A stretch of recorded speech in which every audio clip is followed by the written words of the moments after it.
Hello student, welcome to A plus Pratibha classes. और आज की नई एमसीक्यूएस क्लास लेकर मैं हाजिर हूँ, जिसमें हम राजस्थान और इंडिया के इम्पोर्टेंट एमसीक्यूएस देखने वाले हैं, जो आपके आने वाले exam SSC, railway, police, REET और मेंस एग्ज़ाम के लिए बहुत ही आवश्यक रहने वाली है।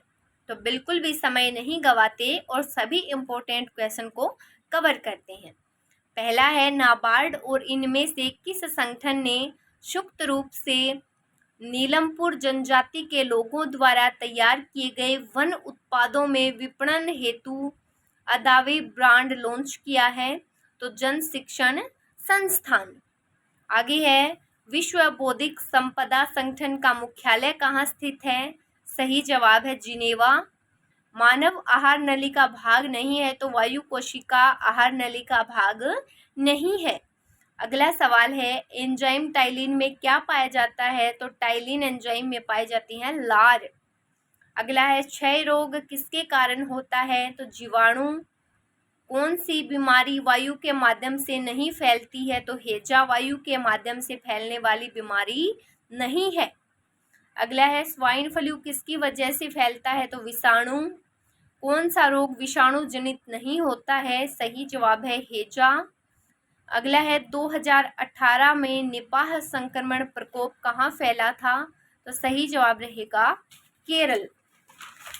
आपका अगला सवाल है, हरिहर और बुक्का ने किस प्रसिद्ध साम्राज्य की स्थापना की थी? तो विजयनगर। नेक्स्ट है, जैन मठ संस्थाओं को क्या कहा जाता है? तो बसादिस। अगला है, कौन सा माध्यम के घनत्व में किसी ध्वनि तरंग में एक संपूर्ण दोलन में लगने वाला समय है? तो आवर्तकाल। ध्वनि तरंग की विशेषता नहीं होती, तो हर्ट्ज ध्वनि तरंग की विशेषता नहीं होती। अगला है, नर्म और छिद्रयुक्त सतहों का उपयोग करके शोर को अवशोषित करने के लिए तकनीक का प्रयोग किया जाता है, तो वो क्या कहलाएगी? ध्वनिक सुरक्षा। अगला है, ध्वनि की तीव्रता किसमें मापी जाती है? तो डेसिबल में। ध्वनि किसके कारण उत्पन्न होती है? तो कंपन के कारण। आगे है, भिन्नता के कारण संपीड़न और विरलीकरण उत्पन्न होते हैं, तो वो है हवा का दबाव। अगला है, लोकसभा टीवी राज्यसभा टीवी के विलय के बाद नवगठित संसद टीवी के सीईओ का नाम क्या था? तो रवि कपूर। अगला है, ध्वनि तरंग अभी ये चेंज हो गए हैं, तो ध्वनि तरंग का आयाम किस पर निर्भर करता है? तो वस्तु के कंपन कराने के लिए प्रयुक्त बल पर। अगला है, प्रति सेकंड इकाई क्षेत्र से गुजरने वाली ध्वनि ऊर्जा की मात्रा को क्या कहा जाता है? सही जवाब है तीव्रता। नेक्स्ट है, ध्वनि के संचरण के लिए आवश्यक माध्यम अवस्था में होना चाहिए? तो ठोस, द्रव, गैस। आगे है, अपसर्वे और इंफ्रासोनिक तरंगों की आवृत्ति होती है तो 20 हर्ट्ज से कम। अगला है, ध्वनि किससे गमन नहीं कर सकती? तो निर्वात। ध्वनि तरंग की आवृत्ति मापने की मानक इकाई क्या है? तो हर्ट्ज है। अगला है, हवा में ध्वनि की गति से अधिक गति किस रूप में जानी जाती है? तो सुपरसोनिक। अगला सवाल है, कौन अरब सागर तट का बंदरगाह शहर नहीं है? तो विशाखापट्टनम। नेक्स्ट है, हल्दिया बंदरगाह को किसके एक सहायक बंदरगाह के रूप में विकसित किया गया था? तो कोलकाता बंदरगाह। नेक्स्ट है, मई 2019 में ओडिशा में प्रचंड चक्रवात आया था, जिसे फेनी नाम दिया गया था, तो इस नाम का अर्थ क्या है? तो फेनी नाम का अर्थ है सरप।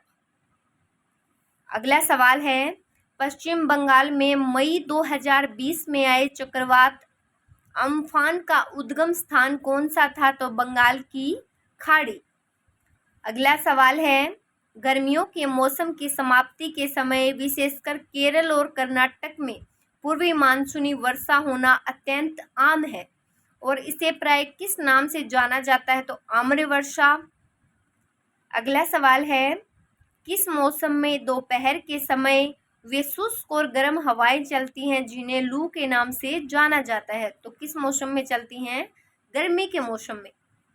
अगला सवाल है, भारत के किस राज्य में मानसून के निवर्तन के कारण शीतकालीन वर्षा होती है?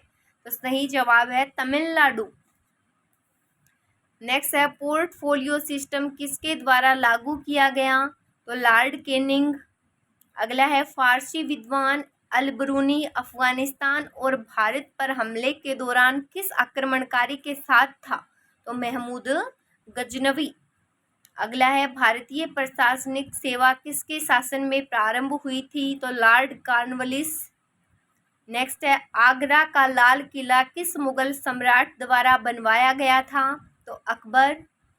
नेक्स्ट है, शेख सलीम चिश्ती का मकबरा किस शहर में है? तो फतेहपुर सिकरी। अगला है, कौन सी मगध साम्राज्य की राजधानी थी? सही जवाब है राजगीर। नेक्स्ट है, कौन सी नदी सिकंदर महान के भारत आक्रमण की सन्निकट पूर्वी सीमा थी? तो व्यास। नेक्स्ट है, अलेक्जेंडर ने भारत पर आक्रमण कब किया था? तो 326 वर्ष पूर्व। अगला सवाल है, दो मुगल शासक जिन्होंने अपना जीवन चरित्र समय लिखा था वे कौन थे? तो बाबर और जहांगीर। नेक्स्ट है, आत्मकथा का नाम क्या? तो बाबरनामा। अंग्रेजी समाचार पत्र मराठा के संस्थापक कौन थे? सही जवाब है बाल गंगाधर तिलक। किसने लिखा था मराठा? तो बाल गंगाधर तिलक। अगला सवाल है, भारत का पहला प्रमुख समाचार पत्र बंगाल बजट किस वर्ष शुरू किया गया था? तो सही जवाब है 1780। नेक्स्ट क्वेश्चन है, ब्रिटिश भारत के किस वायसराय ने भारतीय सांख्यिकी सर्वेक्षण करवाया था? सही जवाब रहेगा Lord Mayo. Thank you so much guys. अगर वीडियो अच्छी लगी तो वीडियो को लाइक और चैनल को सब्सक्राइब जरूर करें।